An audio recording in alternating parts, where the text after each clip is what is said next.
Assalamualaikum warahmatullahi wabarakatuh.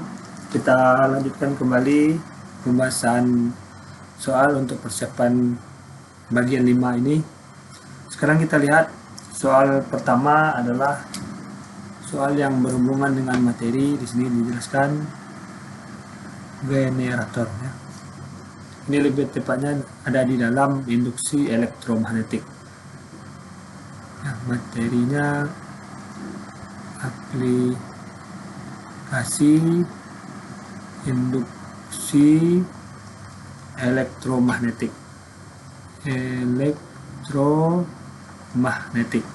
Nah, bentuk aplikasinya adalah generator. Satu lagi nanti di soal yang di bawah. Generator, transformator. Sekarang kita lihat dalam tabel ini ada data. Jadi generator A mempunyai N ini adalah banyak lilitan ya. NA sebanyak 1000 lilitan, ini yang diketahui. Kemudian NB sebanyak 2000 lilitan.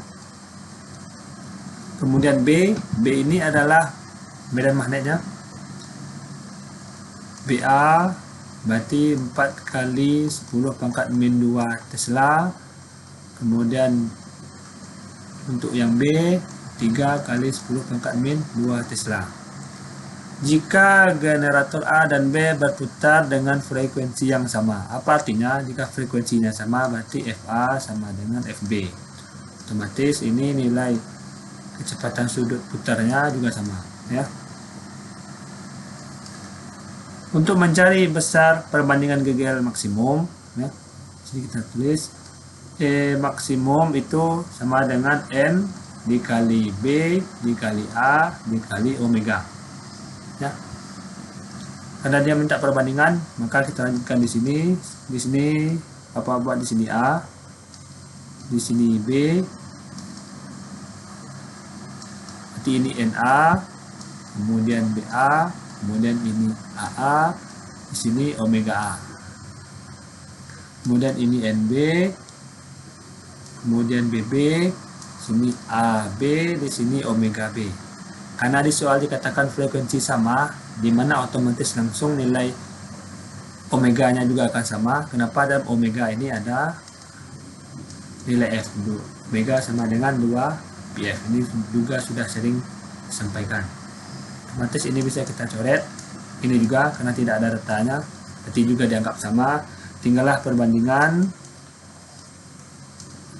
EA dibanding EB sama dengan NA dikali BA per NB dikali BB. Maka EA per EB perbandingan GGL maksimumnya adalah NA 1000 dikali 4 kali 10 pangkat min 2 di bawah 2000, di sini 3 kali 10 pangkat min 2. Ini kita coret, ini kita coret, ini juga, ini juga, ini juga. Ya, tinggallah 2 dan 3. Maka kalau kita lanjutkan ke sini, perbandingan GGL maksimum antara generator A dan B adalah 2 dibanding 3. Ya, hati-hati dalam penulisan, jangan sampai ada yang salah. Sama materinya dengan soal nomor pertama, aplikasi induksi elektromagnetik. Khusus untuk judul kecilnya itu adalah transformator ya. Sekarang kita lihat, ini ada bagian 2 buah. Yang banyak ini kita sebut ya lilitan kawat. Ada lilitannya yang banyak, ada lilitan yang kurang banyak. Nah, kemudian di sini ada sumber tegangan AC PLN. Ini kita sebut di bagian primer. Ini kita sebut di bagian sekunder. Ya, di bagian sekunder.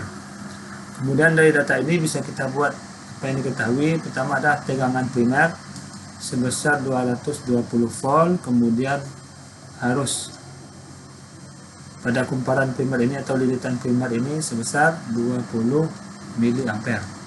Kemudian pada lilitan sekunder atau kumparan yang sekunder,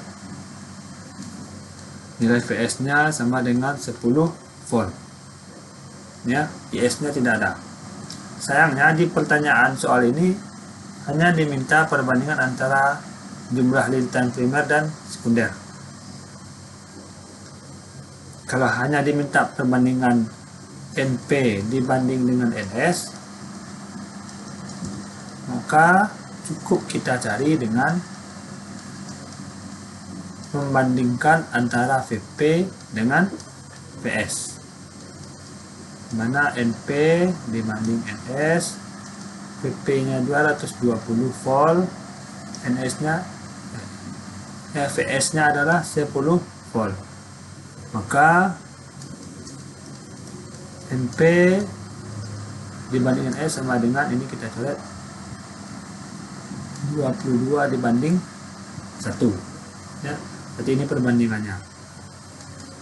Tapi nanti kalau ditanya berapakah arus sekunder, berarti terpaksa kita gunakan nilai efisiensi ini yang 75%. Dan karena di sini dilihat nilai kumparan primer lebih besar daripada lilitan pada kumparan sekunder, maka transformator ini jenisnya adalah transformator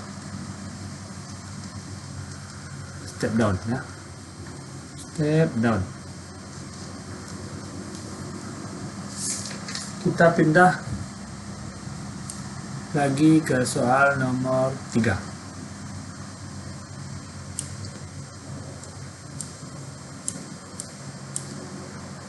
Materinya adalah ini, rangkaian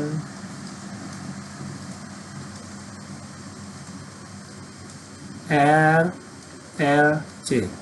Ini yang terletak pada subbab atau materi besarnya adalah rangkaian AC ya.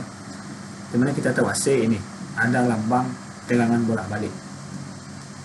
Dari soal ini pertama diketahui adalah R sama dengan 10 ohm. Kemudian L sama dengan 200 mH. Ini kalau kita jadikan ke Henry, 200 dikali 10 pangkat min 3H atau 2 kali 10 pangkat min 1 Henry.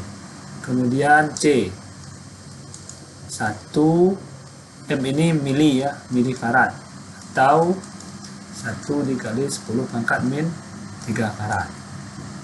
Kemudian ada V sama dengan 40 sin 100 T. Ini satunya volt. Dimana 40 ini menunjukkan kepada Pm, ini menunjuk kepada omega. Tentukan besar kuat arus listrik maksimum. Untuk mencari nilai kuat arus listrik maksimum, kita butuh nilai Z ini ya. Maka Z ini harus kita cari dulu, di mana nilai Z itu harganya sama dengan akar R kuadrat ditambah XL dikurang XC dikuadratkan. Lalu kita hitung dulu nilai XL. Sekarang kita lihat langkah yang pertama. XL sama dengan omega dikali L ya. XL ini L ya, nanti dengan seperti dianggap pula C ini nanti L. XL sama dengan omega nya 100, ini datanya. L nya adalah 2 kali 10 pangkat min 1, maka ini nilainya adalah 20 dengan satuan ohm. Kemudian yang B kita cari XC, ini 1 per omega dikali C, KXC sama dengan 1 per 100, C nya 10 pangkat min 3 nih. Maka ini akan menjadi 1 per 10 pangkat min 1 atau sama dengan 10 ohm. Otomatis XL dikurang XC 20 dikurang 10 sama dengan 10 ohm. Ya, kalau kita pindah ke persamaan ini lagi, kita tulis kembali Z sama dengan R kuadrat tambah XL kurang XC dipadatkan. Ini akarnya lupa ya. Maka nilai Z 10 kuadrat ditambah 10 kuadrat. Berapa 10 kuadrat tambah 10 kuadrat? 200 ya. 100 ditambah 100. 200, atau kalau kita keluarkan 100-nya tinggal di sini 10 akar 2 ohm.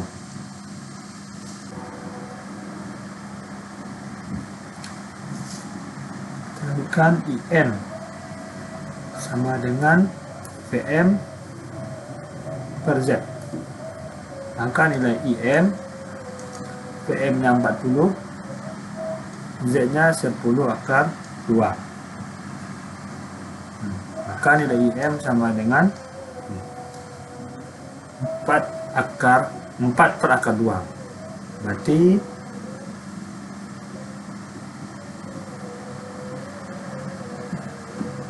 2 akar 2 ampere.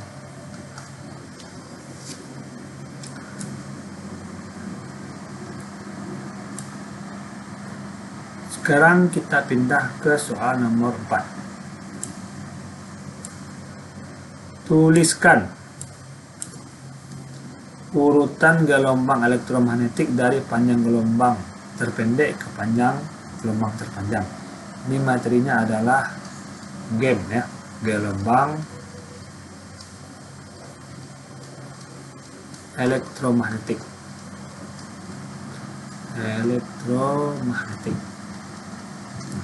Atau disingkat dengan GEM. Kalau ditanya ini, urutkan dari panjang gelombang terpendek, berarti dari lambda terpendek hingga lambda terpanjang. Jadi untuk mencari ini kita lihat dulu ada spektrum gelombang elektromagnetik, di mana ada gelombang radio, gelombang mikro, gelombang inframerah. Ini cahaya tampak visible ini ya, cahaya tampak. Kemudian gelombang UV ultraviolet, gelombang X, kemudian gelombang sinar gamma. Ini sinar X. Dari data ini jelas, dari sini shorter wavelength, berarti ini panjang gelombang pendek hingga ke panjang gelombang terpanjang. Ini kalau kita susun, pertama adalah sinar gamma ya, kita mengikuti soal ini. Sinar gamma, kemudian sinar X, kemudian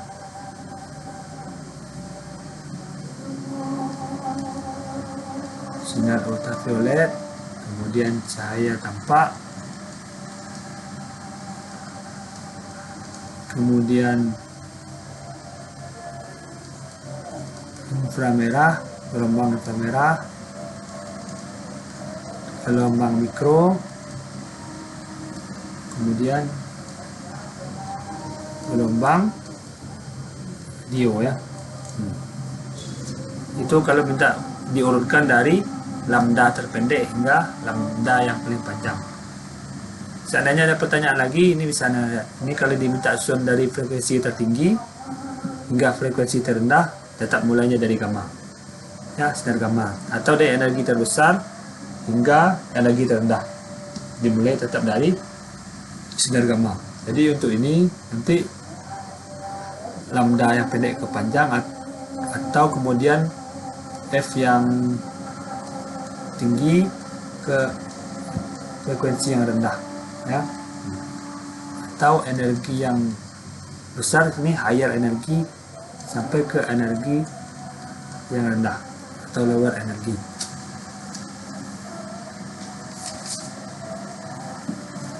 Sekarang kita pindah ke soal nomor 5.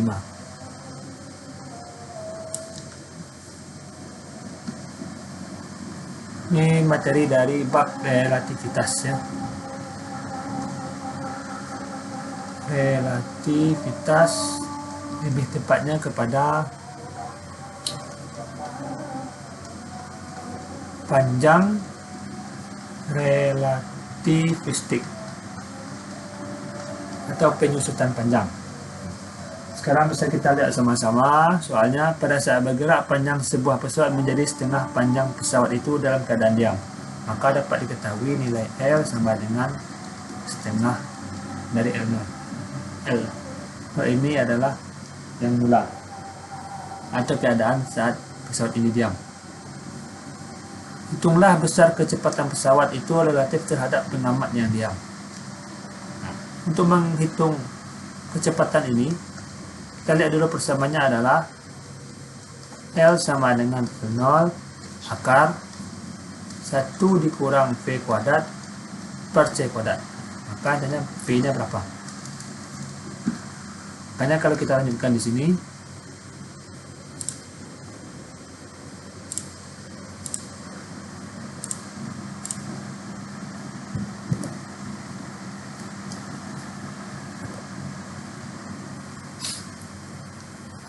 L sama dengan L0 1 dikurang V kuadrat per C kuadrat.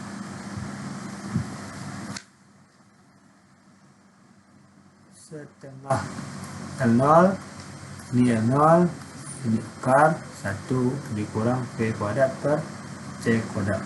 Ini kita coret. Nah, agar akar ini hilang, ini kita kuadratkan, maka ini menjadi 1/4. Dan akar ini hilang ya, 1 dikurang V kuadrat per C kuadrat. V kuadrat per C kuadrat ini kita pindahkan ke sini. 1/4-nya kita pindahkan ke kanan. Maka V kuadrat per C kuadrat sama dengan 3/4. Kalau kita hilangkan kuadrat ini, otomatis bentuknya seperti ini. Ini akar 3/4. Maka V per C sama dengan 4-nya kita tarik keluar, setengah akar 3. Maka V-nya adalah setengah akar 3C. Jadi besar kecepatan relatif terhadap pengamat diam adalah sebesar setengah akar 3C.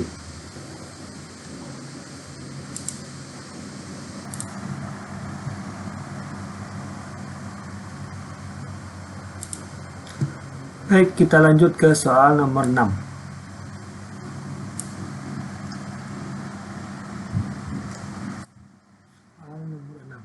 Ini materinya adalah radiasi benda hitam. Radiasi benda hitam. Jadi dari soal nomor 5, 6 ini adalah materi yang terletak di semester 2. Sekarang kita lihat dalam soal ini dua buah benda hitam sempurna dengan luas permukaan sama, ya, A-nya sama, A1 dan A2 sama.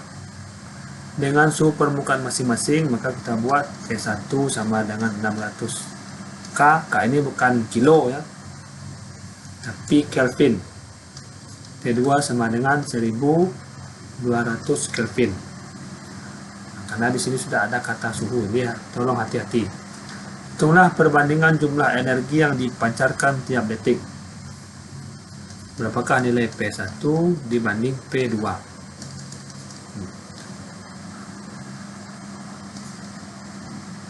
P1 dibanding P2 sama dengan T1 dibanding T2, ini dipangkatkan 4. P1 dibanding P2 sama dengan 600 per 1200, di sini diberikan pangkat 4. P1 dibanding P2, ini setengah ya, setengah pangkat 4.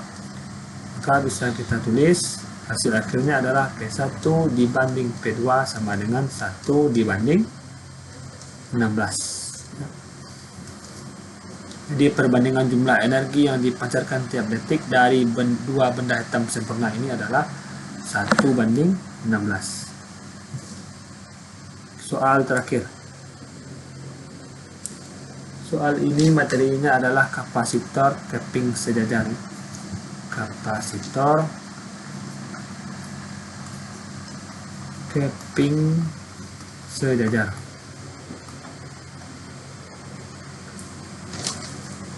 Dalam kapasitor keping sejajar nanti akan ada nilai yang kita sebut sebagai kapasitas kapasitor atau kapasitansi, di mana nilainya sama dengan C K dikali epsilon 0 dikali A per D. A ini adalah luas penampang dari keping si kapasitor ini. Sedangkan D ini adalah jarak antara dua keping. Jadi kalau pertanyaan adalah bagaimana cara menyimpan muatan agar lebih banyak. Sekarang kita lihat dalam persamaan C ini nanti akan kita hubungkan dengan persamaan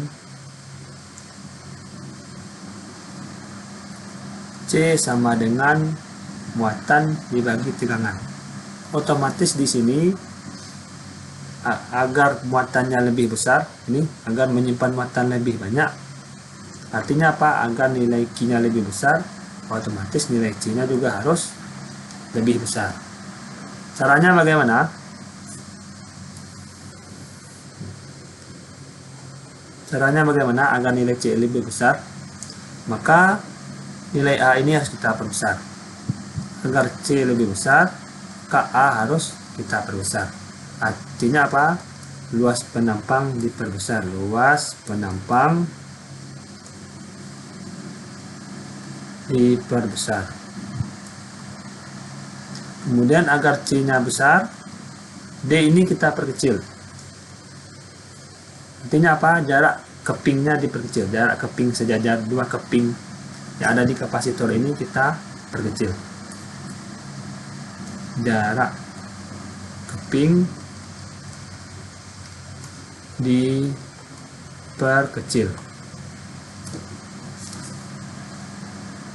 Otomatis opsi yang pertama hanya akan benar, ya, luas penampang diperbesar, kemudian kapasitor ini direndam dalam suatu zat cair dielektrik. Kemudian yang kedua, ya ini juga sudah pasti salah karena jarak keping diperbesar, tidak ada lagi ya. Kita tinggal membandingkan nomor 2 dan nomor 4. Apakah kapasitor yang direndam dengan zat cair dielektrik atau dibiarkan saja di udara? Di persamaan ini bisa kita lihat bahwa kapasitor yang direndam dalam satu zat dielektrik, tandanya ini K ini, dengan jarak keping diperkecil itu bisa memperbesar nilai C. Otomatis nilai muatannya juga akan lebih banyak tertampung. Maka pernyataan yang benar adalah 1 dan 2, ya, dielektrik. Ini nanti identik dengan sikap. Baik, pada kesempatan kali ini kita cukupkan sampai di sini. Mudah-mudahan bermanfaat. Silakan dipelajari lagi kalau masih belum paham dari soal nomor 1 hingga ke soal nomor 7. Terima kasih. Assalamualaikum warahmatullahi wabarakatuh.